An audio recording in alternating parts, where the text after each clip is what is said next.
Olá, bom dia, boa tarde, boa noite.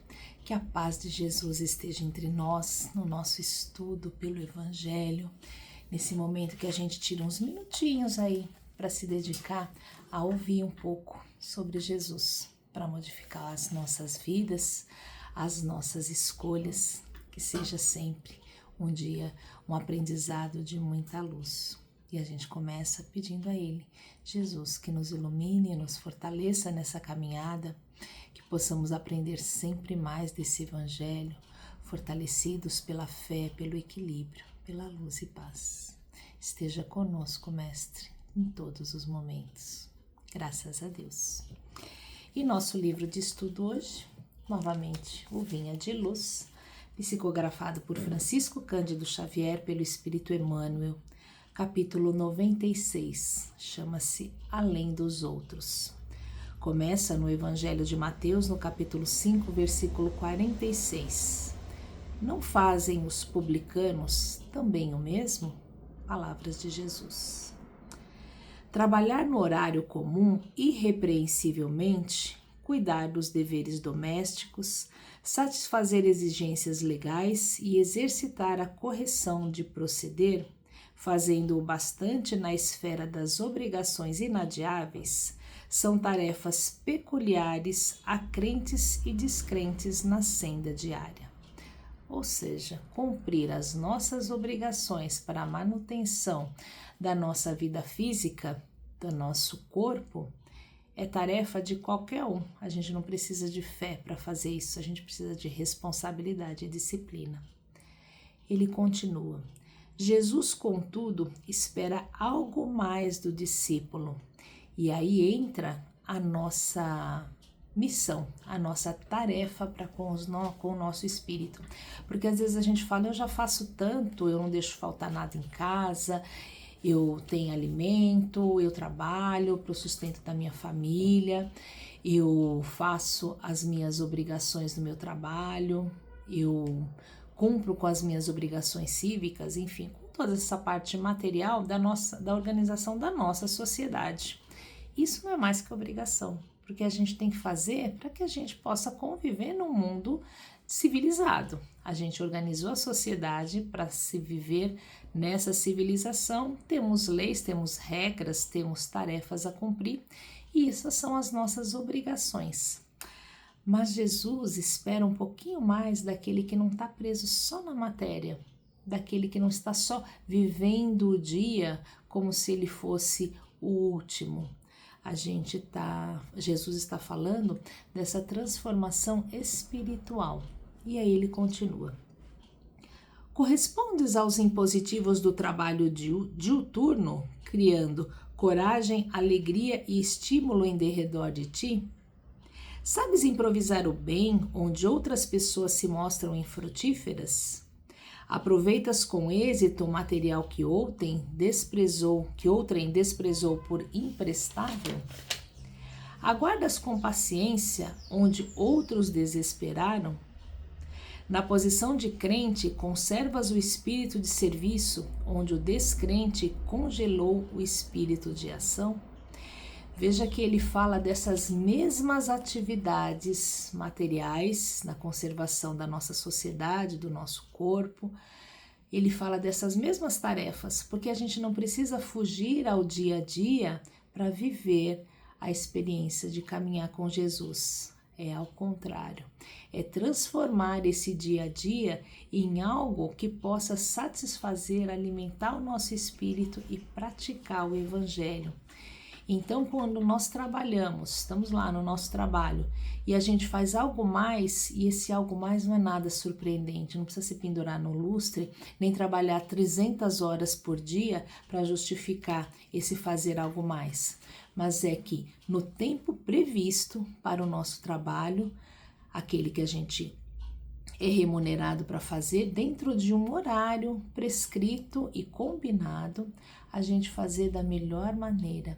E nesse momento, praticar o Evangelho tendo paciência, tendo boa vontade, tendo compreensão com os nossos companheiros, entendendo que a gente assumiu aquela responsabilidade, fazer ela da melhor maneira, com disciplina, a gente praticar na rua, com as pessoas, nos transportes públicos, enfim, aonde a gente for, praticar o evangelho nessas atividades, porque é aí que a gente modifica a nossa atuação do mundo. Não é só fazer automaticamente, nós não somos robôs. Nós fazemos, aprendemos e modificamos o ambiente ao nosso redor.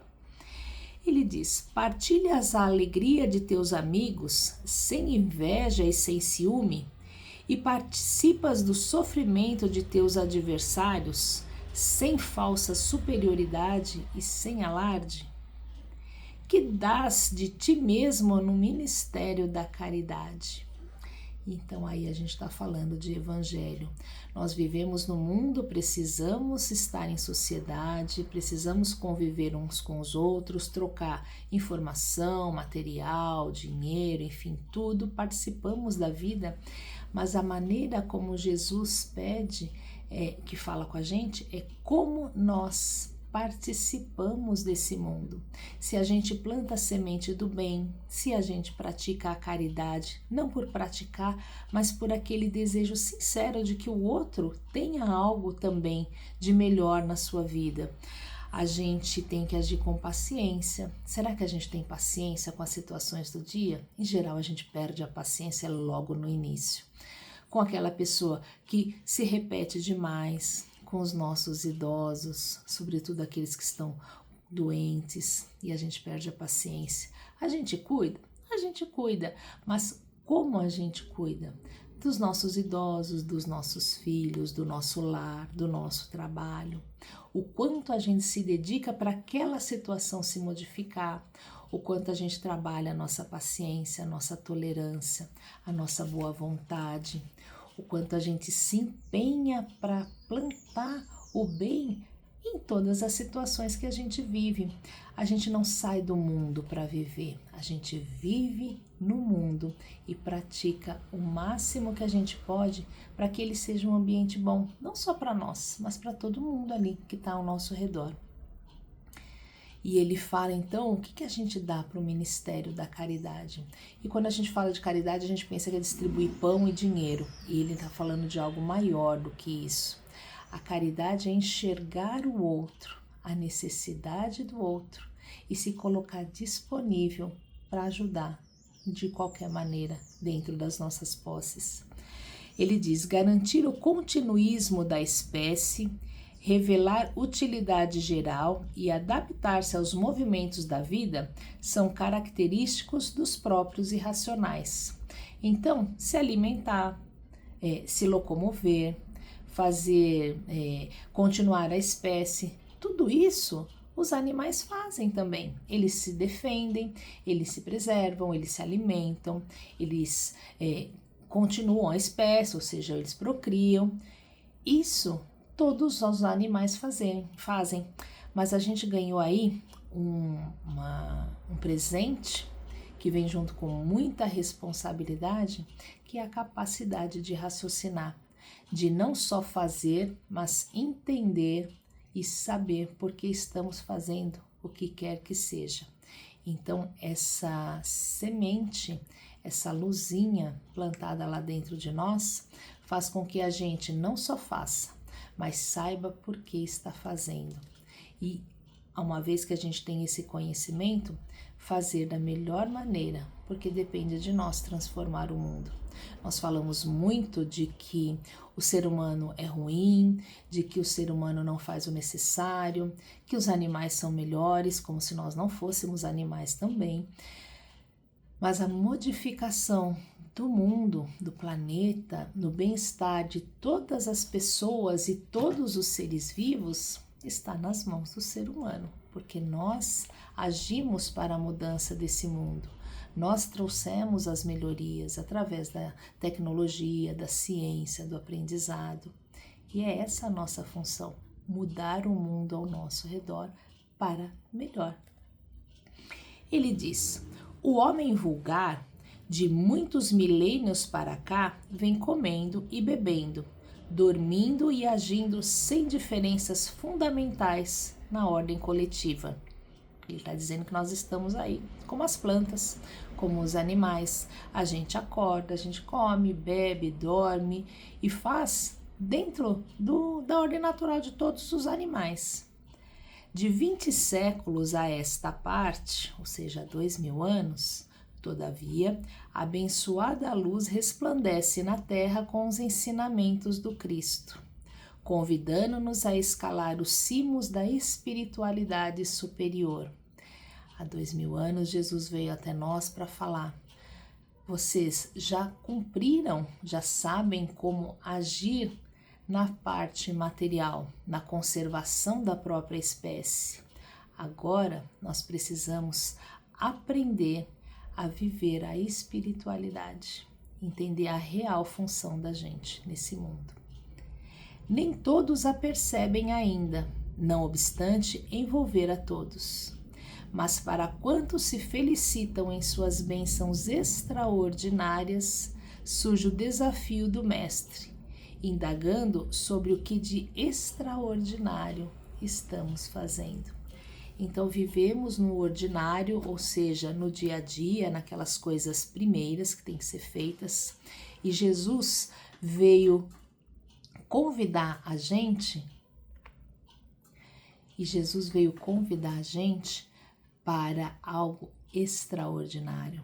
Além do dia a dia, das nossas mazelas diárias, das nossas atividades comuns, porque de alguma maneira nós vamos, por uma questão de preservação, continuar nos alimentando, vamos continuar nos defendendo, vamos continuar procriando, reproduzindo a nossa espécie.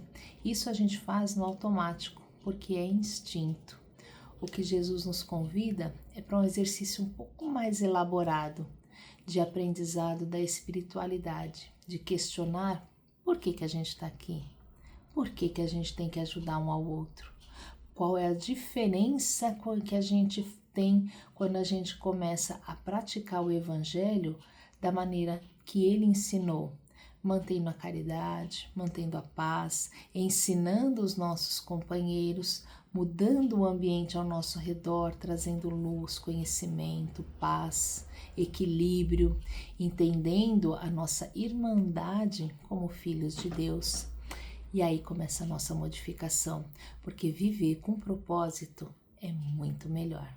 Então, que Deus nos proteja, nos fortaleça e nos guie nessa caminhada.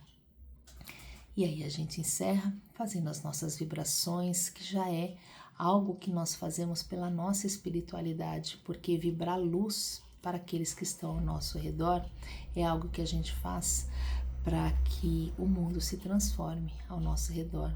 E mentalizar luz para aqueles que estão ao nosso redor faz com que a gente também se ilumine. Então a gente pede vibrações, a gente faz as vibrações de muita luz, de muita paz envolvendo o nosso planeta, sobretudo os lugares que estão em conflito, pelo nosso Brasil, com união, fé e equilíbrio. A gente pede por todos os irmãozinhos que estão em sofrimento, sejam nos hospitais, sejam nos presídios, sejam nas ruas, por aqueles que se perderam nos vícios de todos os tipos, por aqueles que estão angustiados, deprimidos. Todas essas pessoas vão passando na nossa cabeça e a gente vai emitindo luz para eles, para que eles possam se recuperar, se refazer, se reerguer. A gente pede pelo nosso lar, pelo nosso ambiente de trabalho, que a gente consiga ali fazer a diferença para criar um ambiente bom de amor, de compreensão, de respeito, que a gente entenda que o nosso trabalho não é obrigação, mas é aprendizado. E a gente vibra por aqueles nossos queridos, aqueles que estão mais perto da nossa caminhada, que eles sejam abençoados, que eles sintam o nosso amor, a nossa fé, a nossa esperança para todos eles. E a gente deixa uma vibração em branco, pedindo para que a espiritualidade leve aonde for mais necessário, cheia de amor, de paz e de luz. E pede por nós mesmos, que tenhamos a fé e a coragem necessárias para modificar a nossa vida, sair do automático e viver segundo os ensinamentos do Evangelho. Graças a Deus. E encerrando mais um aprendizado, pedimos a Jesus que ilumine o nosso dia, fortaleça os nossos passos para que a gente desperte para um mundo melhor. Graças a Deus.